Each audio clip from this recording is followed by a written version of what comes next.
As the story goes, a British general during World War I, led by a dispatch runner, grew irritated with the pace set by his guide and ordered him to slow down. "For God's sakes, who do you think I am? Tom Longboat?" The dispatch runner slowed down and answered, "No, sir, that's me. I won't live until I die. And I work hard for my whole life." Tom Longboat, born of the Onondagan name Kogwagi, was born on the Six Nations Reserve near Brantford, Ontario in 1887. He would later become one of Canada's most famed athletes and secure his legacy as one of the most celebrated Canadians of the early 20th century. At age 12, under legal obligation by the Indian Act, Longboat was enrolled in the Mohawk Institute Residential School, and after a first failed escape attempt, Longboat would stage a successful departure to the sanctuary of his uncle's home. Tom Longboat would spend his early teenage years working odd labor jobs and farm work. It was here that Longboat and observers would realize his immense gift of speed. Longboat, a late teenager at the time, began enlisting in races around Ontario and winning by margins never seen before. It was here that the world started to take notice. Now this caught the eye of the End YMCA at the corner of Queen and Dovercourt, right over there. The Y took Tom in, they trained him, they housed him in what at that point was a 16-year-old building.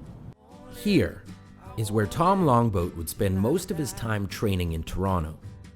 The basement of the End YMCA, now named the Great Hall.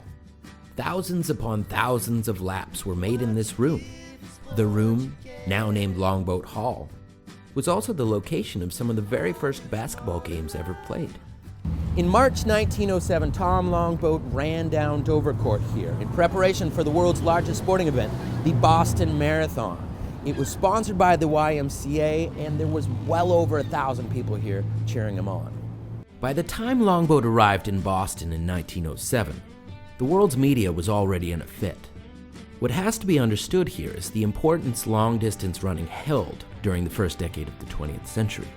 To the surprise and celebration of many, the young and mysterious man from the Six Nations Reserve near Brantford would go on to win the marathon and break the former record by a full and astonishing 5 minutes.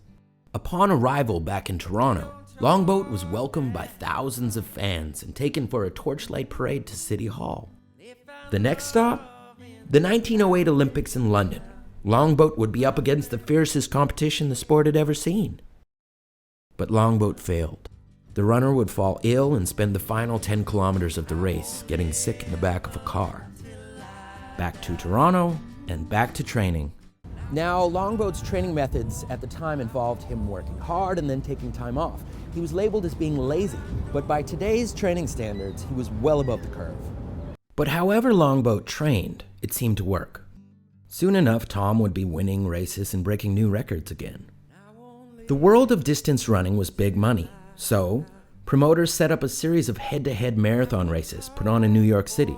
Picture the world of championship boxing, except with two runners facing off over 262 laps in a smoke-filled Madison Square Gardens, with live bands, betting, and substantial prize money to the victor.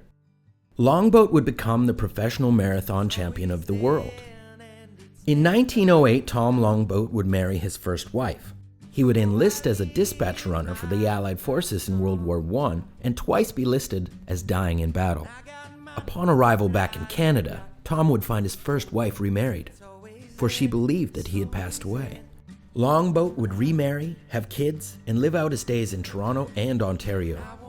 Longboat maintained steady and reliable employment throughout the tumultuous Great Recession, still ran and performed well in races, and always provided well for his family. Tom Longboat died on the Six Nations Reserve of pneumonia at the age of 61. To this day, June 4th is the National Tom Longboat Day in Canada, with a school, a running club, and many other things named in honor of one of Canada's finest athletes, Tom Longboat. I won't live until I die.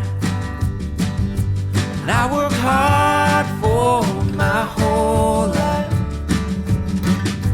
Lord, I know how hard